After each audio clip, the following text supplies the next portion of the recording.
En ce temps-là, Jésus rassembla les 12. Il leur donna pouvoir et autorité sur tous les démons et de même pour faire des guérisons. Il les envoya proclamer le règne de Dieu et guérir les malades.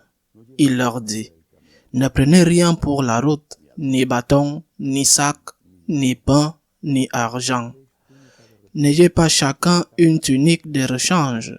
Quand vous serez reçus dans une maison, restez-y. C'est de là que vous repartirez. Et si les gens ne vous accueillent pas, sortez de la ville et secouez la poussière de vos pieds. Ce sera un témoignage contre eux.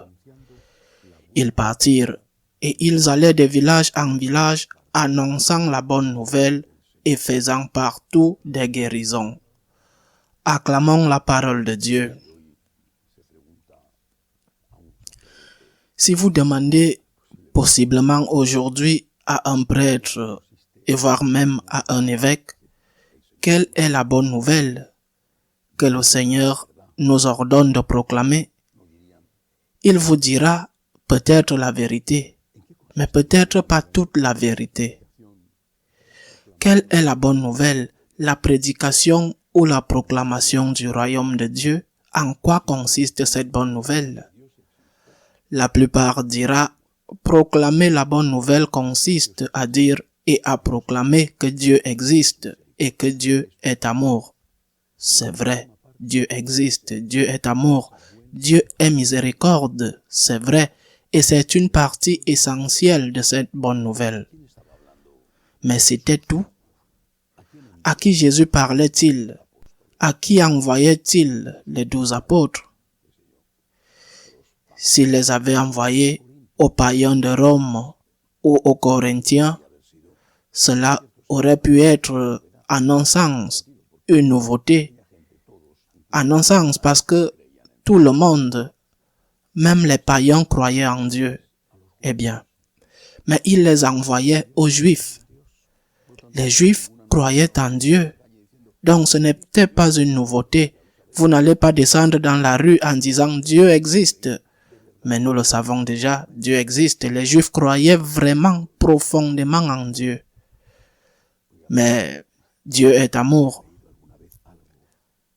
Écoute, avez-vous lu l'Ancien Testament? Au moins une fois, par exemple, les prophètes, les psaumes? Parce que je vous conseillerais de lire le psaume 27. Si ton père et ta mère t'abandonnent, moi je ne t'abandonnerai pas, dit le Seigneur.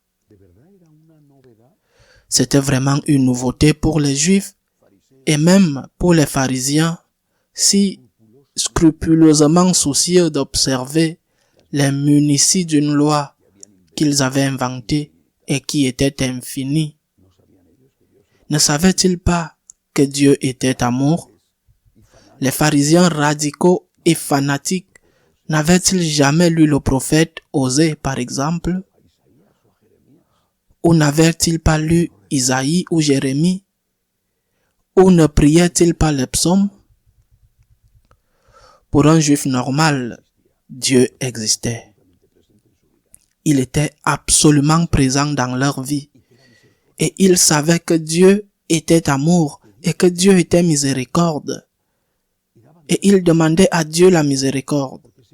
Et ils le remerciaient parce que Dieu se souciait de la petitesse de l'homme.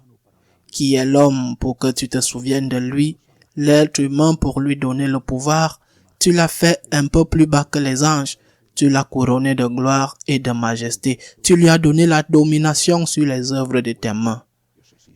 Donc, ceci qui fait partie de la bonne nouvelle, Dieu existe, Dieu est amour et Dieu est miséricorde, c'est sans doute ce qu'ont prêché Jésus et les apôtres. Sans doute. Mais il devait y avoir autre chose. Sinon, où était la nouveauté? Comme si quelqu'un se rendait dans une université pour donner un cours magistral à des étudiants de dernière année de mathématiques et commençait à leur dire « Je suis venu vous enseigner un grand secret. 2 plus 2 font 4. » Eh bien, nous le savons depuis la maternelle. qu'est-ce que les apôtres devaient spécialement prêcher et qu'aujourd'hui nous avons oublié? Dieu existe, Dieu est amour, Dieu est miséricorde, Dieu pardonne tes péchés et voilà la nouveauté. Dieu s'est fait homme. Le Christ est Dieu. Il le dirait sûrement tant pour ceux qui l'ont dit que pour ceux qui l'ont entendu d'une autre manière. Il dirait peut-être que le Christ est le Messie. Dieu s'est fait homme. C'est cela la nouveauté, la merveilleuse nouvelle. Dieu a tant aimé le monde, écrit Saint Jean des années plus tard. Dieu a tant aimé le monde qu'il a donné son Fils unique pour le salut du monde. Ce que les prophètes avaient annoncé est déjà là. C'est Emmanuel. Ce Dieu avec nous s'est fait chair. Il est déjà là. Il est avec nous. Le Christ est Dieu. Voilà ce qui est la nouveauté. Le Messie est parmi nous. Mais ce n'est pas la seule nouveauté. Car ils ajouteraient, il y a vie éternelle. Il y avait des Juifs qui croyaient à la vie éternelle. Curieusement, au milieu de l'ignorance dans laquelle beaucoup vivent, une ignorance coupable. Curieusement, les pharisiens croyaient à la vie éternelle. Ils y croyaient profondément et ils se disputaient avec les sadducéens qui ne croyaient pas en la vie éternelle. Il y a vie éternelle. Ils ne pouvaient pas encore présenter les preuves parce que Jésus était vivant à ce moment précis. Mais après, avec la résurrection, les preuves étaient là pour que tous puissent les voir. Il y a vie éternelle. C'est la bonne nouvelle et c'est vraiment une bonne nouvelle. Dieu t'aime infiniment. Il t'aime tel que tu es. Il te connaît et t'aime. Il t'aime et te pardonne. Tant que tu demandes pardon, il t'a déjà pardonné. Dieu t'aime infiniment. Il est infiniment miséricordieux.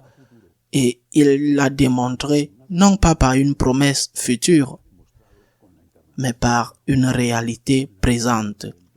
Il l'a démontré par l'incarnation de son Fils, par la mort rédemptrice de son Fils, par la résurrection de son Fils. C'est la bonne nouvelle. La prêchons-nous? La croyons-nous? Des gens m'écrivent souvent et certains d'entre eux me donnent un merveilleux témoignage de la façon dont ils affrontent la maladie. Par exemple, comment ils font face à des maladies très difficiles, parfois même à un très jeune âge. Je reçois aussi beaucoup de courriels d'autres types, mais je suis très impressionné par celui qui concerne les maladies. Et j'en parle aujourd'hui parce que Jésus dit que les disciples devaient guérir les malades. Je ne peux pas guérir les malades, j'aimerais vraiment le faire. Peut-être que j'aimerais cela bien plus que de nourrir les affamés. Je ne peux pas guérir les malades, je ne peux pas. Je n'ai pas de potion magique que l'on boit et le cancer disparaît, ou la sclérose multiple, ce qu'une dame m'a écrit l'autre jour. Je ne peux pas. Est-ce que ces disciples ont guéri tous les malades? Je suppose qu'ils guérissaient. Le Seigneur leur a donné ce pouvoir comme un signe de sa présence amoureuse au milieu des hommes. Et ils guérissaient certains malades, certains. Je suis sûr qu'il y avait beaucoup de malades en Israël au temps de notre Seigneur qui n'ont pas été guéris. Je suis sûr que beaucoup de gens en Israël mouraient chaque jour, peut-être à cause d'une chute de cheval, d'une maladie générale, d'une peste, d'une famine, de l'épée d'un romain. Beaucoup de gens mouraient. La bonne nouvelle consiste-t-elle à guérir les malades? Eh oui, certains en ont bénéficié et les miracles existent toujours, c'est vrai. Mais la bonne nouvelle, ce que le Seigneur devait annoncer, ce que je dois annoncer à un malade, c'est qu'il y a vie éternelle. Voilà la bonne nouvelle. Et je dois le croire pour moi-même. Je dois le croire pour moi-même. Je le crois. Et je dois le croire pour les miens. Je le crois. Eh bien sûr, je dois l'enseigner. Il y a vie éternelle. Peut-être que tu peux être guéri de la maladie, que sais-je, qui sera minuscule, une petite douleur dans une oreille qui peut être soignée avec un ibuprofène. Ou peut-être que tu ne peux pas être guéri de cette maladie qui pour toi est si terrible que tu penses devoir être amené aux urgences. Mais l'important, c'est qu'il y a vie éternelle. Il y a vie éternelle. Cela change tellement ta vie, tellement. Il y a vie éternelle. Cette vie, avec tous ses problèmes, ses angoisses, ses moments terribles et ses moments très heureux, c'est une mauvaise nuit dans une mauvaise auberge. Il y a vie éternelle. C'est la grande nouvelle. Dieu existe. Dieu t'aime. Dieu te pardonne. Dieu t'aime tel que tu es. Dieu a donné sa vie pour toi et t'a ouvert les portes du ciel. Ceci est vraiment la guérison des malades.